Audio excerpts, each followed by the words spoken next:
boys and girls, and welcome to the concession stand here on the KB Radio Network. I am your host, Kevin Reed, and this is the review of Netflix new action thriller Carry On, which stars Taron Egerton and Jason Bateman. This is a film that follows a young TSA officer who's blackmailed into letting a dangerous package aboard an upcoming flight on Christmas Eve. This is a film that I've been highly anticipating for a lot of reasons. I like Taron Egerton, who is most notably known for the Kingsman films. He was also in a Robin Hood movie that wasn't all that good, but he was what he was. He played Elton John in Rocket Man, and he is everybody's pick to replace Hugh Jackman as Wolverine. And I always wondered if that would work, but I like him. I don't know if he's Wolverine, but that's besides the point. And the second reason this film was highly anticipated by me, which I would consider near and dear, is because it was filmed in my hometown. It was filmed at the airport where I grew up around. I grew up about 2 miles from this airport and work around it as well. So I knew when they were filming this movie. I saw when they were filming this movie, and I was like, man, what is this film? Because the New Orleans International Airport, or whatever it's called now, it's I think it's Louis Armstrong International, but it's a new airport now. They built a newer wing to it, and the existing airport that was there is pretty much dormant. It's just there. And so when they were filming in this abandoned part of the airport, I was like, well, what type of movie they filming in there? And it was Carry On.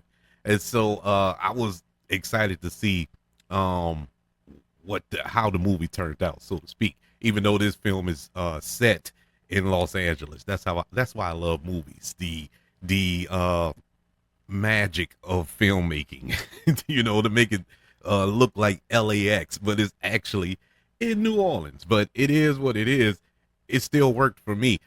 This was a good movie. I was surprised on how much I enjoyed this film. I thought it was going to be just a popcorn action, generic action film, which at its core, that's what it is. It is basically Die Hard meets what can I compare it to?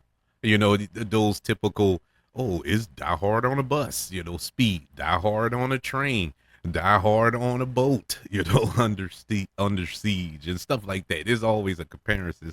This is Die Hard in an airport, I guess. There's no other film I can kind of compare it to, but it's a Die Hard scenario. This ordinary guy put in an extraordinary situation, and to have a plot that was kind of simple but yet complicated, and complicated enough to whereas you can kind of believe this would happen. It isn't far-fetched. Now, will it go to these depths that this film presents it? This attack that was planned, or this assassination that was planned, I don't know. I don't think anybody is this elaborate with pulling off something like this, or attempting to pull off something like this. But it's movies. But you can really sit back and like, that probably could happen. Somebody probably can pull these shenanigans off.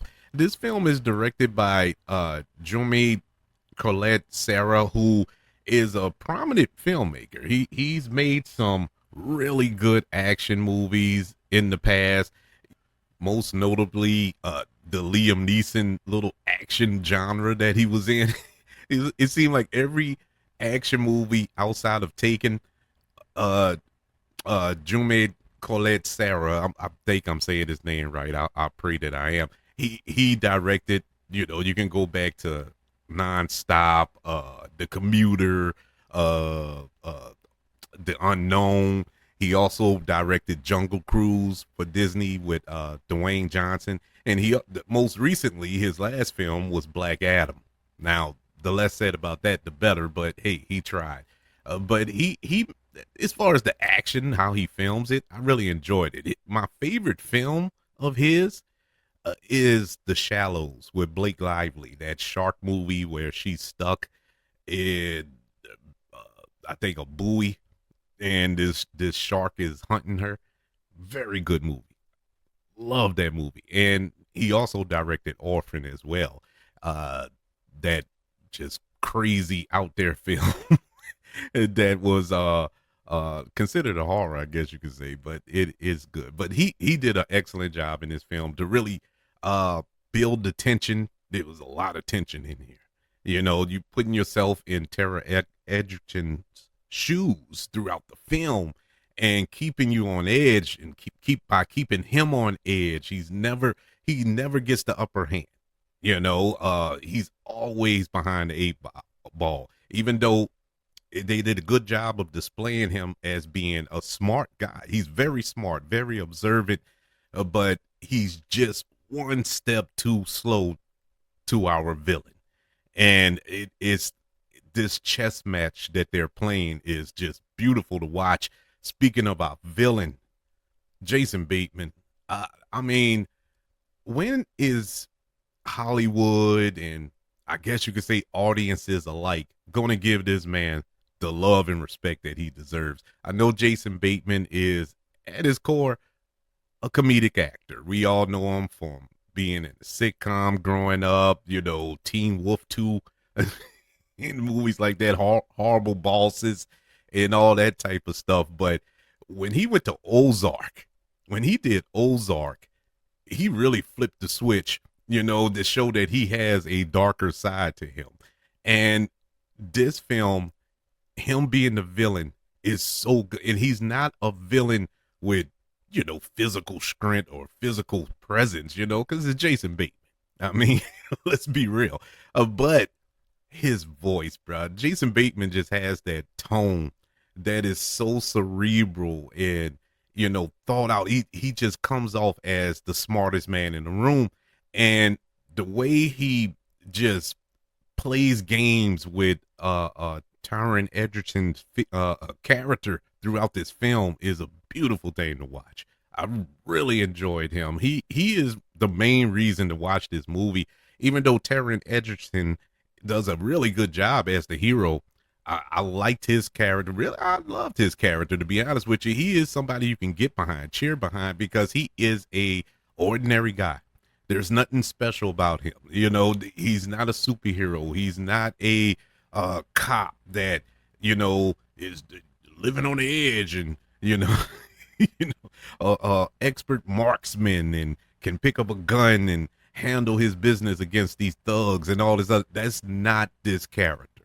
He is just a guy and caught in this super, super serious situation. And on top of the situation that he's in, he has a pregnant girlfriend, and his best friend who works at the airport with him gets tied up in it, and he has the pressure of working for this, I guess you could say, domestic terrorist here in Jason Bateman, and has the weight of all of these people at this airport on his shoulders. Every decision he makes is the lives, you know, it determines whether these people live or die, and it's killing him, you know, literally and figuratively. And it is like, my God. And he does an excellent job of playing that role. I really did enjoy this movie. Now, I did have my problems. It's not a perfect film. I mean, like I said, it's a generic action film at its base. It does have some wonky performances throughout. Some of the plot, or should I say, problems that arise throughout the film are conveniently solved with a phone call, or with some character coming in, making a call like, oh, it's this guy. They find out way too quick, too easily, who these people are once the ball starts rolling. And it's like, I find that a little hard to believe because this villainous group does such a good job of concealing themselves. It's no way you know who they are, you know. It's no way you can find this out this quickly. But in the course of, I would say, a couple of hours, that things start to unravel. The plot is starting to come to the police officers and all of the authority figures involved in here, and it's like, boy, y'all really found that out really quickly. And the end result of this film was the most unbelievable, and I was so upset by that. I was so upset. It was a satisfying end, with the final quote unquote showdown between our hero and the villain. But how they got to that point, how they arrived to the setting that they were on was like, they didn't have to do that. It was like you could have solved this problem at the airport, and it was no reason for it to leave the airport. It was kind of weird, but I don't want to spoil it in case you haven't seen it. But it's kind of like, oh, come on, man. That's really unbelievable to me. In the way that the police and the authorities just let it go on. They they allowed the fate of the people on that plane, a congressman, and everybody else involved in the hands of an ordinary citizen, of an ordinary person, and it could have been avoided. That's the thing that was like, I'm not buying that at all.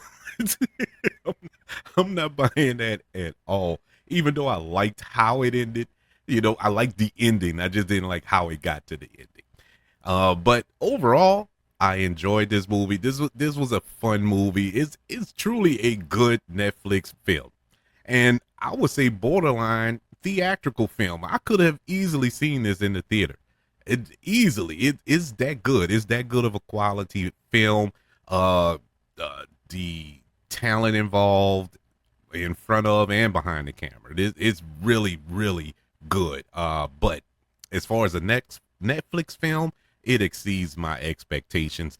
Carry On, which is currently on Netflix, gets a letter grade of a B minus. Yeah, it's really good, and I guess it's a Christmas film.